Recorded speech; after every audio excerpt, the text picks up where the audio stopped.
Good morning class 7th. How are you? So class ये आपका हिंदी का पीरियड है। हिंदी लिटरेचर की बुक निकालिए।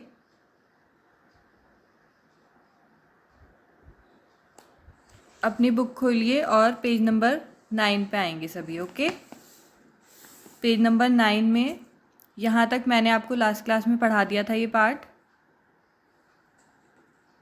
हमने कौन सा पार्ट शुरू किया था? पार्ट 2 साय। ओके, जिसको मैंने यहाँ तक आपको पढ़ा दिया था। आई होप आप सभी ने इसको घर में पढ़ा होगा। आज हम यहाँ से इस पार्ट को पढ़ेंगे। ओके क्लास, सो मैं पढ़ रही हूँ, आप सभी को ध्यान से सुनना है।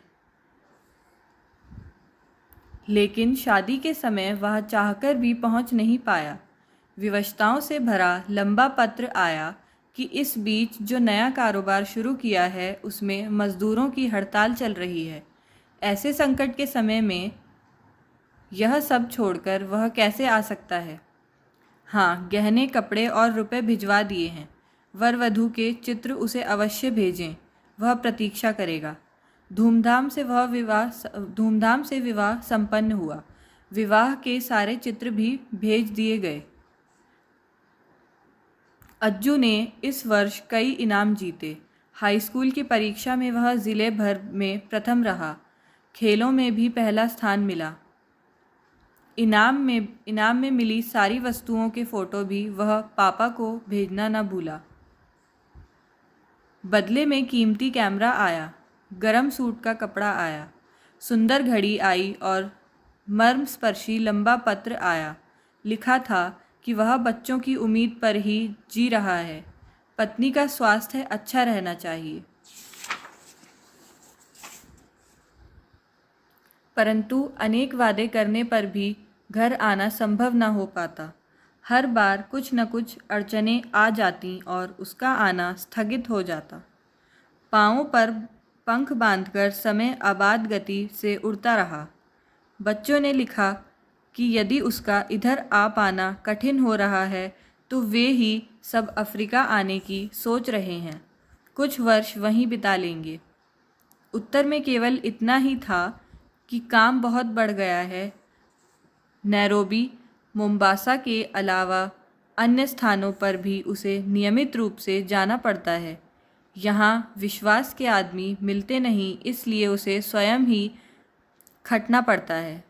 अज्जू जब तक अपनी पढ़ाई पूरी नहीं कर लेता तब तक कुछ नहीं हो सकता। समय निकालकर कभी वह स्वयं घर आने का प्रयास करेगा। अंत में वह दिन भी आ पहुंचा जब अज्जू ने अपनी पढ़ाई पूरी कर ली। कहीं अच्छी नौकरी की तलाश शुरू हुई, परंतु पिता के घर आने की संभावना न दिखाई दी तो उसने लिखा, अम्मा बीमार रहती हैं, वह कमज़ोर हो गई हैं, एक बार अंतिम बार देखना चाहती हैं। प्रत्युर में विस्तृत पत्र मिला और इलाज के लिए रुपए भी, परंतु इस बार अज्जू ने ही अकस्मात पहुंचकर पापा को चौंकाने की पूरी योजना बना डाली। टिकट खरीद लिया, पासपोर्ट, वीज़ा सब देखते देखते बन गए। पापा की रुचि की कुछ चीज़ें लेकर एक दिन वह दिल्ली से विमान द्वारा रवाना भी हो गया। उसके मन में गहरी उत्कंठा थी कि पापा उसे देखकर कितने चकित होंगे। उन्होंने कल्पना भी न की होगी कि एकाएक वह इतनी दूर एक दूसरे देश में इतनी आसानी से आ जाएगा। नैरोबी के हवाई अड्डे पर उतरकर वह सीधा पत्र में दिए हुए पते पर गया, परंतु वहाँ ताला लगा था। आसपास पूछताछ की तो पता चला कि एक वृद्ध भारतीय अप्रवासी यहाँ अवश्य रहते हैं। देर रात को ऑफिस से घर लौटते हैं। किसी से मिलते जुलते नहीं। वह बाहर बरामदे में रखी बेंच पर बैठा प्रतीक्षा करता रहा। रात को एक वृद्ध सज्जन ताला खोलने लगा तो देखा कि एक युवक सामान के साथ सामने बैठा ऊँघ रहा है। उसका नाम धाम पूछा और उसे अपनी बाहों में भर लिया। बड़े उत्साह से स्वागत किया। भोजन के बाद वे उसे अपने कमरे में ले गए। दीवार की ओर इंगित किया। एक नन्हा बच्चा माँ की गोद में किलक रहा था। उन्होंने पूछा, यह किसका चित्र है? युवक ने गौर से देखा, कुछ झेंपते हुए कहा, मेरा।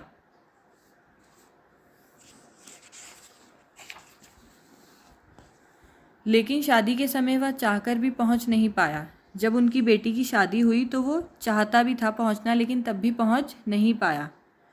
विवशताओं से भरा लंबा पत्र आया कि इस बीच जो नया कारोबार शुरू किया है उसमें मजदूरों की हड़ताल चल रही है। विवशताओं का अर्थ क्या होता है? मजबूरी। मजबूरी से भरा लंबा पत्र आया कि इस बीच जो नया कारोबार, नया बिजनेस जो शुरू किया है उसमें मजदूरों की क्या हो रही है? हड़ताल चल रही है। ऐसे संकट के समय में यह सब छोड़कर वह कैसे आ सकता है? ठीक है, उनके पापा ने ये सब कहा। हाँ, गहने कपड़े और रुपए भिजवा दिए हैं। उसके पापा ने गहने कपड़े और रुपए भिजवा दिए थे। वर वधू मतलब कि दूल्हा और दुल्हन के चित्र भी उसे अवश्य भेजें, वह प्रतीक्षा करेगा। उन्होंने वहाँ से क्या कहा कि दूल्हा और दुल्हन के पिक्चर्स भी मुझे भेजना, मैं क्या करूँगा? वेट करूँगा। धूमधाम से विवाह संपन्न हुआ। बहुत धूमधाम से शादी हो गई। विवाह के सारे चित्र भी भेज दिए। अज्जू ने इस वर्ष कई इनाम जीते। अज्जू ने इस वर्ष कई सारे गिफ्ट जीते थे। हाई स्कूल की परीक्षा में वह ज़िले भर में प्रथम रहा। हाई स्कूल किसे बोलते हैं? 10th की जो एग्ज़ाम हुए थे 10th के, उसमें वो पूरे ज़िले में फर्स्ट आया था। खेलों में भी पहला स्थान मिला। खेलों में भी वो फर्स्ट आया था। इनाम में मिली सारी वस्तुओं के फ़ोटो भी वह पापा को भेजना न भूला। जो उसको गिफ्ट्स मिले थे, इनाम मतलब गिफ्ट्स या फिर हम हिंदी में कह सकते हैं पुरस्कार मिले थे, उन सभी की फ़ोटोज़ भी उसने अपने पापा को भेजी थी, भूला नहीं था वो। बदले में कीमती कैमरा आया। ये सब देख के उसके पापा बहुत खुश हो गए और उन्होंने क्या भेजा उसे? एक कीमती कैमरा भेजा। गरम सूट का कपड़ा भी भेजा। ठीक है, सुंदर घड़ी आई और मर्म स्पर्शी लंबा पत्र आया। और एक सुंदर सी उन्होंने घड़ी भी भेजी। और क्या आया? मर्म स्पर्शी मतलब हृदय को छूने वाला, दिल को मतलब बहुत पसंद आने वाला एक लंबा पत्र भी उन्होंने वहाँ से भेजा। लिखा था कि वह बच्चों की उम्मीद पर जी रहे हैं। ठीक है, पत्नी का स्वास्थ्य अच्छा रहना चाहिए। और उन्होंने क्या लिखा था कि वो बच्चों की उम्मीदों पर ही जी रहे हैं, मतलब बच्चे भी अच्छे रहने चाहिए और जो पत्नी मतलब उनकी वाइफ थी वो भी, उनका भी शरीर क्या रहना चाहिए? सेहत अच्छी रहनी चाहिए। ओके। परंतु अनेक वादे करने पर भी घर आना संभव ना हो पाता। वो अनेकों वादे करते रहते थे लेकिन वो घर कभी नहीं आ पाते थे। हर बार कुछ ना कुछ अड़चनें आ जाती और उसका आना स्थगित हो जाता। हर बार कोई ना कोई अड़चन आ जाती थी। ठीक है, बाधा जिसे हम हिंदी में बोलते हैं वो आ जाती थी और उनका आना स्थगित मतलब टल जाता था। ठीक है, वो आ नहीं पाते थे। पाँवों पर पंख बांधकर समय आबाद गति से उड़ता रहा। पाँवों पर पंख बांधकर समय आबाद गति से मतलब बिना रुके समय आगे बढ़ता चला गया, समय को कोई रोक नहीं पाया। बच्चों ने लिखा कि यदि उसका इधर आ पाना कठिन हो रहा है तो वे सभी वहाँ अफ्रीका आने की सोच रहे हैं। ठीक है, कुछ वर्ष वहीं बिता लेंगे। बच्चों ने क्या सोचा कि अगर पापा यहाँ नहीं आ पा रहे हैं तो हम ही अफ्रीका जाके कुछ टाइम वहाँ रह लेंगे। उत्तर में केवल इतना ही था कि काम बहुत बढ़ गया है। तो उनके पापा ने वहाँ से पत्र में क्या भेजा? ये सब तो कुछ नहीं बोला कि यहाँ आ जाना या मत आना, उन्होंने सिर्फ पत्र में ये लिख के भेजा कि काम बहुत बढ़ गया है। नैरोबी मोम्बासा के अलावा अन्य स्थानों पर भी उसे नियमित रूप से जाना पड़ता है। इन सभी स्थानों पे भी, इन सभी नैरोबी और मोम्बासा के अलावा भी और कई स्थान थे जहाँ पे उन्हें रोज़ जाना पड़ता था। ठीक है, नियम के मुताबिक। यहाँ विश्वास के आदमी मिलते नहीं, इसलिए उसे स्वयं ही खटना पड़ता है। यहाँ पे मतलब भरोसेमंद लोग नहीं मिलते थे, इसलिए उन्हें स्वयं ही मेहनत करनी पड़ती है। खटना पड़ता है मतलब मेहनत करनी पड़ती है। अज्जू जब तक अपनी पढ़ाई पूरी नहीं कर लेता तब तक कुछ नहीं हो सकता। उन्होंने क्या बोला कि जब तक अपनी पढ़ाई पूरी नहीं कर लेगा तब तक कुछ नहीं हो सकता। समय निकालकर कभी वह स्वयं घर आने का प्रयास करेगा। और उन्होंने क्या बोला कि कभी ना कभी टाइम निकाल के वो घर आने की कोशिश ज़रूर करेंगे। अंत में वह दिन आ ही पहुंचा जब अज्जू ने अपनी पढ़ाई पूरी कर ली। आखिर वो दिन आ ही गया जब अज्जू पढ़ाई पूरी कर चुका था। कहीं अच्छी नौकरी की तलाश शुरू हुई, परंतु पिता के घर आने की संभावना ना दिखाई दी तो उसने लिखा, अम्मा बीमार रहती है। वो अपने लिए अच्छी नौकरी इधर उधर ढूंढ रहा था, लेकिन उसको कोई अच्छी नौकरी नहीं मिल रही थी और पापा के आने की कोई उम्मीद भी नहीं दिखाई दे रही थी। तो उसने अपने पापा को क्या लिखा कि अम्मा बीमार रहती है, बहुत कमज़ोर हो गई हैं, एक बार अंतिम बार देखना चाहती हैं। किसको देखना चाहती थी अम्मा? पापा को। प्रत्युत्तर में विस्तृत पत्र मिला और इलाज के लिए रुपए भी। प्रत्युत्तर मतलब होता है जवाब, जवाब में विस्तृत मतलब विस्तार से, मतलब सब कुछ उस पत्र में लिखा था पूरी तरह से, और उसमें इलाज के लिए रुपए भी उन्होंने वहाँ से भेजे थे। परंतु इस बार अज्जू ने ही अकस्मात पहुंचकर पापा को चौंकाने की पूरी योजना बना डाली। अकस्मात मतलब अज्जू ने सोचा कि इस बार वह ही अचानक से पापा के पास पहुंचेगा। ठीक है, टिकट खरीद लिया, पासपोर्ट वीज़ा सब देखते देखते बन गए। उसने वहाँ जाने के लिए टिकट खरीद लिया। ठीक है, और क्या करा उसने? पासपोर्ट और वीज़ा भी अपने लिए बनवा लिया। बाहर जाने के लिए हमें पासपोर्ट और वीज़ा की ज़रूरत होती है ना, तो वो भी उसने बनवा लिया। पापा की रुचि की कुछ चीज़ें लेकर एक दिन वह दिल्ली से विमान द्वारा रवाना हो गया। पापा को जो कुछ चीज़ें पसंद थी उनमें से कुछ चीज़ें वह लेकर दिल्ली से विमान मतलब एयरप्लेन के द्वारा चला गया। ठीक है, रवाना हो गया।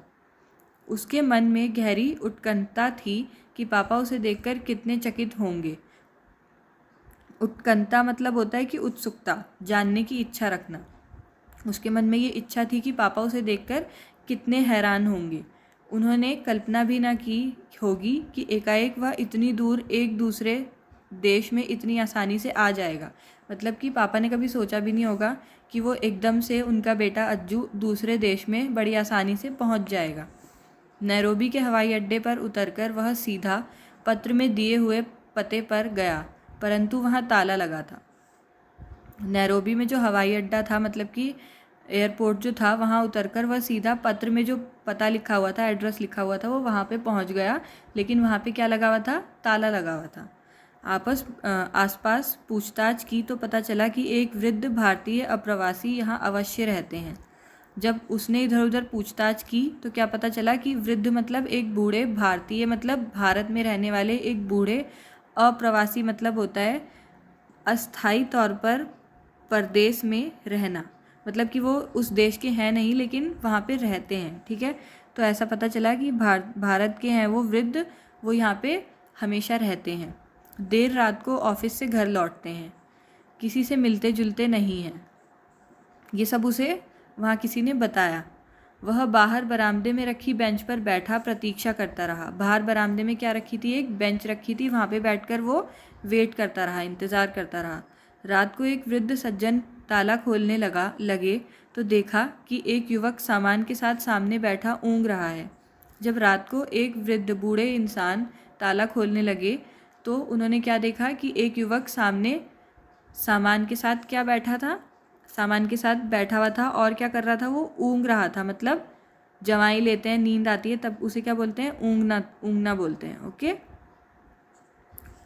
उसका नाम धाम पूछा और उसे अपनी बाहों में भर लिया। उसका नाम धाम पूछा, जो युवक वहाँ पे बैठा था वो कौन था? अज्जू था।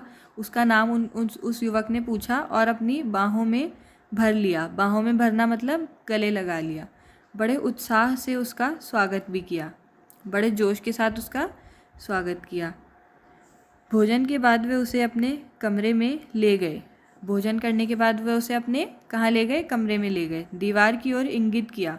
दीवार की ओर इंगित मतलब इशारा किया। एक नन्हा बच्चा माँ की गोद में किलक रहा था। दीवार पर कौन था? एक नन्हा बच्चा माँ की गोद में था। ठीक है, किलक रहा था मतलब खुश हो रहा था। उन्होंने पूछा, यह किसका चित्र है? उन्होंने पूछा उससे, अज्जू से, कि यह किसका चित्र है? तो युवक ने गौर से देखा और फिर क्या कहा, कुछ झेपते हुए कि मेरा। ठीक है, मतलब वो अपनी फ़ोटो पहचान गया था। तो क्लास आज हमने पेज नंबर 10 भी अच्छे से रीड कर लिया है और मैंने आपको एक्सप्लेन भी कर दिया है। अब आपको स्टार्टिंग से लेके और पेज नंबर 10 तक इस चैप्टर को अच्छे से रीड करना है। ओके, नेक्स्ट क्लास में हम इस चैप्टर को कंप्लीट कर लेंगे। सो आज के लिए इतना काफ़ी है। Bye bye, take care.